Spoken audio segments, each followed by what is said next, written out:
नमस्कार, आपका स्वागत है न्यूज़ पंचायत में और मैं हूं आपके साथ नवाब चौधरी। यूके ट्रिपल एससी में हुआ घोटाले को लेकर आज जो यूके ट्रिपल एससी के चेयरमैन थे एस राजू, उन्होंने अपना इस्तीफा दे दिया है। बॉबी पवार हमारे साथ हैं। बॉबी पवार ने ही इस पूरे मामले को उठाया था, धांधली को लेकर जो घोटाला हुआ है, भर्ती घोटाला लेकर। बॉबी पवार, आज क्या लगता है कि मेहनत सफल होगी? जो चेयरमैन है उन्होंने इस्तीफा दे दिया है, सीएम ने भी जांच के आदेश दे दिए हैं, क्या कुछ कहेंगे इस पूरे मामले देखिए, अभी तो जांच जो चल रही है वो प्रक्रिया में प्रगति पे है। जांच जिस हिसाब से अभी जांच चल रही है वो काबिले तारीफ है। एसटीएफ की टीम को पूरे प्रदेश सलाम कर रहा है। परंतु ये जांच में पारदर्शिता बनी रहनी चाहिए, सबसे बड़ी बात यह है। क्योंकि अब कहीं ना कहीं जब पॉलिटिकल लोग जो इन्वॉल्व दिख रहे हैं, उनकी गिरफ्तारियां या उनको सजा दिलाना, ये चीज़ें जब सामने आती है तो कहीं ना कहीं पॉलिटिकल पार्टियों का दबाव, सरकारों का दबाव रहता है। तो उसमें पारदर्शिता बननी जरूरी है। एस राजू जी ने आज इस्तीफा दिया है। तो देखिए, ये बहुत पहले दे देना चाहिए था, क्योंकि लगातार कई भर्तियों में इस तरीके के आरोप लग रहे थे यूकेएसएससी पे। और जो सचिव है वहां पर, जिनका 2018 में 1 साल का सेवा विस्तार दिया था और आज तक चले आ रहा है, तो ये अपने आप में बड़ी दुखद विषय है। और उत्तराखंड के युवाओं का दुर्भाग्य भी है कि 1 साल के विस्तार के बाद आज तक बने हुए हैं और उसके बाद लगातार भर्तियों में धांधली हो रही है, वो इस्तीफा नहीं दे रहे हैं। आयोग के जो सचिव है उनको भी इस्तीफा देना चाहिए। खैर, सरकार से हमारी तो यही डिमांड है कि आयोग को भंग करके वहां पर किसी ईमानदार व्यक्तियों को बिठाया जाए, जिससे कि जो प्रदेश के युवा है उनके भविष्य के साथ खिलवाड़ ना हो, उनके भविष्य जो सुरक्षित रह सके। परंतु आज एस राजू जी ने इस्तीफा दिया तो ठीक है, बहुत अच्छी बात है। क्योंकि अब यह है कि जो जांच टीम होगी, जांच टीम जब अपनी रिपोर्ट देगी तो कहीं ना कहीं जांच को भी बाधित कर सकते हैं ऐसे लोग। तब तक बड़ोनी जी वहाँ बने हुए, उनको भी तत्काल हटा देना चाहिए जी। में? अभी तक 13 लोगों की इसमें अरेस्टिंग हो चुकी है, और क्या लगता है इस पूरे प्रकरण पर जिस तरह से कार्रवाई हुई है, और आखिर कैसा लगा कि इसमें पूरा घोटाला हुआ? देखिए, जो घोटाले की बात है, तो ये जब रिजल्ट निकला था तब हमारे संज्ञान में कुछ मामले आए। कुछ ऐसे चयन सूची में कुछ ऐसे नाम थे कि जिनका प्रतियोगी परीक्षाओं की तैयारी से दूर दूर का नाता नहीं था। कोई प्रधान, कोई बीडीसी, कोई पार्टी संगठन के पदाधिकारी, ऐसे लोग सिलेक्शन पाए हुए थे, कोई प्रॉपर्टी डीलर।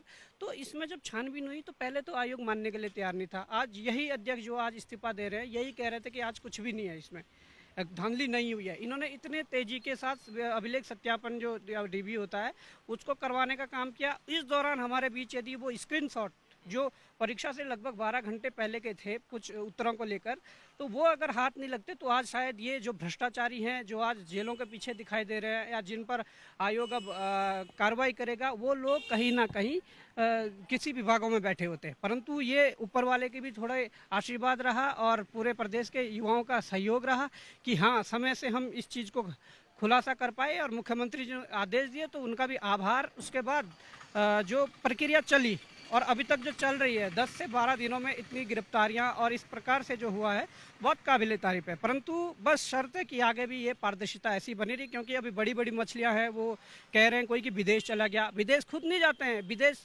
उन अधिकारियों और उन नेताओं द्वारा वो भेजे गए हैं जिनका उन पर हाथ लगता है है। इसमें नेताओं की भी जो कहीं ना कहीं नाम आया है, आ सकता है सामने, अगर जांच सही से हो? बिल्कुल, नेताओं का नाम तो सामने आ ही रहा है। 1-2 दिन से आप अखबारों के माध्यम से देख रहे होंगे कि नेताओं के नाम सामने आ रहे हैं।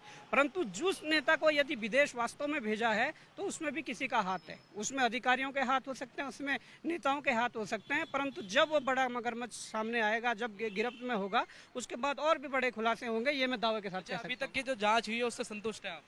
नहीं, अभी तक की जांच है बड़ी पारदर्शिता के साथ हुई है। परंतु ये पारदर्शिता यदि आगे बनी रही तो फिर संतुष्टि है। परंतु अगर कुछ भी ऊपर नीचे होता है, गड़बड़ियां होती है, तो फिर हमें या तो सीबीआई की तरफ रुख करना पड़ेगा या न्यायालय की तरफ, या फिर सत्याग्रह शुरू करना पड़ेगा। इस तरह की हमें आगे अच्छा, कदम कल उठाने। जो जो आपके ऊपर सवाल उठा रहे थे, आज वही लोग कटघरे में खड़े हैं। नहीं, देखिए, हो सकता है उन लोगों को ये पता ना हो कि वास्तव में उत्तराखंड में लगातार कई वर्षों से ये चल रहा है। तो मैं समझ सकता हूँ कि उनकी मानसिकता ऐसी थी। पर आज उनके सामने यदि दिख रहा है तो उनको समर्थन करना चाहिए। कुछ लोग आज भी विरोध में खड़े हैं, बोल रहे हैं कि ऐसा तैसा है।